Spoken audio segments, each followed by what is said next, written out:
Hello friends, आप देख रहे हैं आपका चैनल शेयर बाजार विद आयुष। और दोस्तों, बात करेंगे इस वीडियो में एक नए आईपीओ को लेकर जिसका नाम है अरिहंत अकेडमी।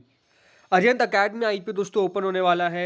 एंड इस वीडियो में बात करेंगे कि कंपनी किस प्रकार का बिजनेस है। डेफिनेटली कंपनी का एक कोचिंग फैसिलिटी वाला बिजनेस है, लेकिन क्या क्या यहाँ पर कंपनी के फाइनेंशियल्स है, किस प्रकार की ग्रोथ नज़र आ रही है, वो हम देखेंगे, डिटेल में रिव्यू करेंगे और एनालिसिस करेंगे।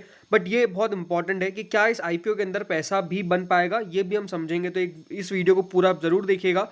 फ्रेंड्स, पहली बार अगर आपने चैनल को विजिट किया है, चैनल को जरूर सब्सक्राइब कर लीजिएगा। So friends, Arihant academy IPO open होने वाला है from 16th of December to 21st of December. अब कंपनी जो है, ये बात ध्यान रखिएगा सबसे पहले तो, ये एक एसएमई इशू है, मेन लाइन इशू नहीं है, स्मॉल एंड मीडियम इंटरप्राइजेस का इशू है। 2007 में दोस्तों अरिहंत अकेडमी की शुरुआत की गई थी। अरिहंत अकेडमी क्या करती है? कोचिंग सर्विसेज और पैरेलल एजुकेशन सपोर्ट वर्टिकल्स पे कंपनी का काम है। दोस्तों, जो कंपनी है वो ऑफर करती है services in the western suburbs of Mumbai Maharashtra for class 8, 9, 10 and for both state board and ICSE board. तो स्टेट और आईसीएसई बोर्ड यहाँ पे दोस्तों कंपनी के द्वारा कह सकते हैं बेसिकली कोचिंग फैसिलिटीज दी जाती है। मुंबई महाराष्ट्र के अंदर कंपनी यहाँ पे है। 11th और 12th की दोस्तों कॉमर्स और साइंस सेक्शन के लिए भी कंपनी यहाँ पे डेफिनेटली पढ़ाती है। Tutoring students in the science field for the entrance exam such as JEE mains and advance and MHCET state level, NEET, MHCET, and preparing students for professional exams such as CS and CA for the entry level and the second level in the exam in the commerce section। तो basically company का काम दोस्तों क्या है? Company एक coaching services provide करती है और अरिहंत अकेडमी का ये काम है। जो कंपनी है दोस्तों, उनका ब्रांड नेम है अरिहंत अकेडमी।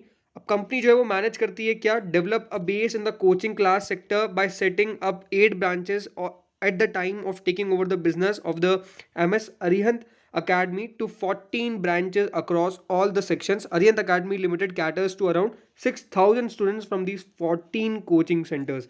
6,000 से ज़्यादा बच्चे दोस्तों आपको देखिए अरिहंत अकेडमी के अंदर स्टूडेंट्स यहाँ पे पढ़ते हुए आपको देखने को मिल जाएंगे। तो एक अच्छा कंपनी के पास ब्रांचेस भी टोटल मिलाकर 8 है और कुल मिलाकर अरिहंत अकेडमी के पास 14 ब्रांचेस है अक्रॉस ऑल द सेक्शंस। अब कॉम्पिटिटिव स्ट्रेंथ कंपनी के समझते क्या है? कंपनी दोस्तों एक हाइब्रिड मॉडल से चलती है। एक एक्सपीरियंस मैनेजमेंट टीम है, क्वालिफाइड पूल ऑफ फैकल्टी है, प्रोफेशनल ऑर्गेनाइजेशनल डेवलपमेंट और result oriented methods of coaching. इस प्रकार के दोस्तों कंपनी के आप कह सकते हैं कॉम्पिटिटिव स्ट्रेंथ है। तो बढ़िया कंपनी है, इसमें कोई यहाँ पे डाउट नजर नहीं आता है। लेकिन सबसे इंपॉर्टेंट है कि कंपनी किस प्रकार से अपने फाइनेंशियल्स को मैनेज कर पा रही है। सो दोस्तों, फाइनेंशियल्स की बात करें तो अरिहंत अकेडमी लिमिटेड जो है, अगर आप यहाँ पे नोटिस करेंगे 31 मार्च 2020 में, तो कंपनी के पास करीबन 8 करोड़ की एसेट थी। लेकिन उस समय कंपनी ने ऑलमोस्ट 19 करोड़ के आसपास का रेवेन्यू टर्न किया था। 42 लाख रुपीस का कंपनी का मुनाफा था। उस समय कंपनी की बोरोइंग करीबन 89 लाख की आपको देखने को मिलती थी। उसके अगले साल दोस्तों कंपनी का जो रेवेन्यू वो डेफिनेटली कोविड के कारण थोड़ा सा दिक्कत में आया। 1409 करोड़ का कंपनी, माफ कीजिएगा, 14 करोड़ का कंपनी का रेवेन्यू रह गया। 1 करोड़ 12 लाख का जरूर मुनाफा आया। मुनाफे में एक अच्छी बढ़ोतरी आपको देखने को मिली। नेटवर्थ भी काफी बढ़िया बढ़ गई और कंपनी ने अपने ऊपर जो बोरोइंग थी उसको भी कम कर दिया। उसके अगले साल दोस्तों यहाँ पे जो नंबर्स निकल के आए वो करीबन 15 करोड़ का रेवेन्यू कंपनी ने जनरेट किया। इस बार कंपनी 2 करोड़ के मुनाफे में आ गई और कंपनी की जो नेटवर्थ है वो करीबन 491 लाख यानी 4.91 करोड़ के आसपास आपको आती हुई नजर आ गई। बोरोइंग जरूर कंपनी के ऊपर 1 करोड़ से ज्यादा की रह गई। तो फाइनेंशियल्स की अगर मैं बात करता हूँ तो फाइनेंशियल्स ठीक है, ग्रोथ ओरिएंटेड नजर आते हैं। अगर कोविड का समय हम निकाल देते तो डेफिनेटली यहाँ से और ज़्यादा ही कंपनी बढ़िया करती। क्योंकि कोविड आ गया था तो डेफिनेटली वो जो पूरा लॉकडाउन था तो उसमें कोचिंग फैसिलिटीज़ काफ़ी ज़्यादा अफेक्टेड थी। इसीलिए हम कह सकते हैं कि अगर एक इस ईयर को हम एक्सेप्शनल भी ले लें तो डेफिनेटली कंपनी ग्रोथ दिखाने की कोशिश कर रही है। ज़रूर 31 मार्च 2022 में इतने भी खास नंबर्स निकल के नहीं आए, बट मुझे लगता है कि वो नंबर्स सुधरने चाहिए, बिकॉज नंबर्स को देख के यही लगता है। अब अगर और आगे दोस्तों बात करें तो कंपनी अपना आईपीओ लेकर क्यों आ रही है? कंपनी को दोस्तों कुछ वर्किंग कैपिटल रिक्वायरमेंट चाहिए और कुछ जनरल कॉर्पोरेट पर्पसेस है। और अगर आगे बात करें तो अरिहंत अकेडमी आईपीओ आ क्यों रहा है? दोस्तों, अरिहंत अकेडमी आईपीओ जो है वो 16 से 21 दिसंबर तक आपको ओपन होता हुआ देखने को मिलेगा। 10 रुपये की इसकी फेस वैल्यू है। 90 रुपये पर शेयर कंपनी ने प्राइस बैंड रखा है। अब ये अपने आप एक इंपॉर्टेंट चीज़ है कि अगर कोई 90 रुपीज़ का प्राइस बैंड लेके आ रहा है तो क्या वो जगह छोड़ता है? तो डेफिनेटली दोस्तों आईपीओ जो है वो थोड़ा सा फुली प्राइस लगता है। मतलब बहुत ज़्यादा जगह कंपनी ने अपने इन्वेस्टर्स के लिए नहीं छोड़ी है, ऐसा लगता है। इसमें कोई डाउट नहीं है। बट ये है कि क्योंकि अभी आप पूरा अगर एजुकेशन इंडस्ट्री को देखेंगे या फिर कोचिंग इंडस्ट्रीज को देखेंगे तो वो ग्रो बहुत कर रही है, इसमें कोई डाउट नहीं है। एंड जिस वर्टिकल में कंपनी यहाँ पर आपको डेफिनेटली फोकस करती है, ज़्यादातर जेई मेंस एडवांस यहाँ पर तो जो कंसंट्रेशन है वो डेफिनेटली काफ़ी आपको ज़्यादा देखने को मिल जाता है। तो ये है कि ये बिज़नेस बहुत ज़्यादा स्केलेबल है, इसके अंदर कोई डाउट नहीं है, बिकॉज़ आप समझ सकते हैं कि कितनी कंपनीज़ चाहे तो ये अपनी ब्रांचेस खोल सकती है अलग-अलग सिटीज़ में जाकर भी।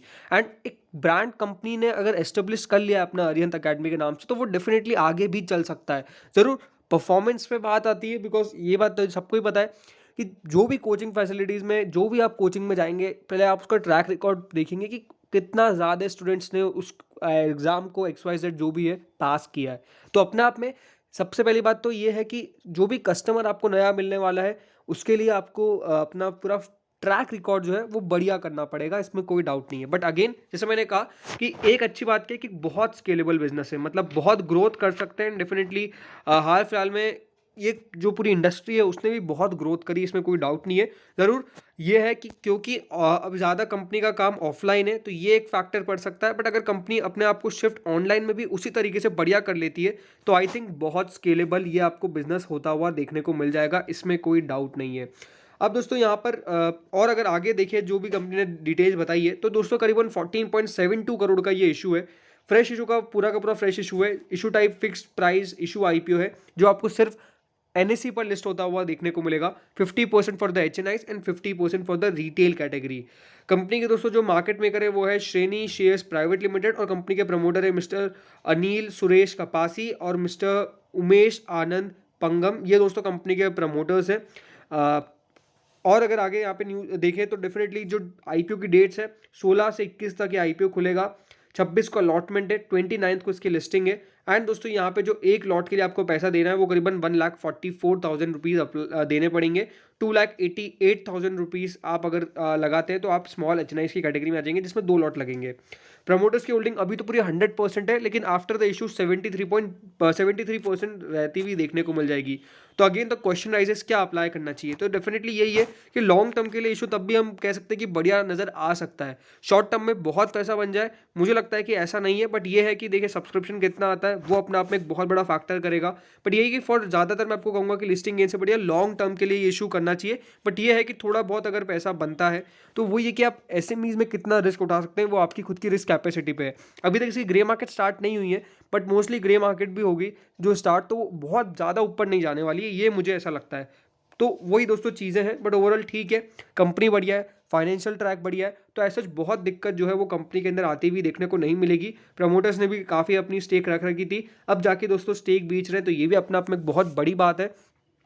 एंड क्योंकि मैंने जैसे आपको कहा कि एक एजुकेशन की ऐसी इंडस्ट्री जो डेफिनेटली कभी भी रुकने नहीं वाली है, जस्ट बढ़ने वाली है। एंड जितना दोस्तों यहाँ पर आपको पता है कि अवेयरनेस बढ़ रही है, उतनी ज़्यादा एजुकेशन इंक्रीज हो रही है। एजुकेशन के यहाँ पे डेफिनेटली जो नंबर्स है लिटरेसी रेट के, वो भी लगातार बढ़ते जाएंगे। तो इसके अंदर मुझे नहीं लगता कि बहुत कुछ दिक्कत आने वाली है ओवर द लॉन्ग टर्म। तो फ्रेंड्स, इस वीडियो में तो इतना ही था, लेकिन आप भी कमेंट सेक्शन में मुझे बताइए कि आपको क्या मानना है, आपका क्या मानना है, कितना ये IPO बढ़िया कर सकता है, क्या आप इस IPO के अंदर पैसा लगाने वाले हैं। Thank you friends for watching this video.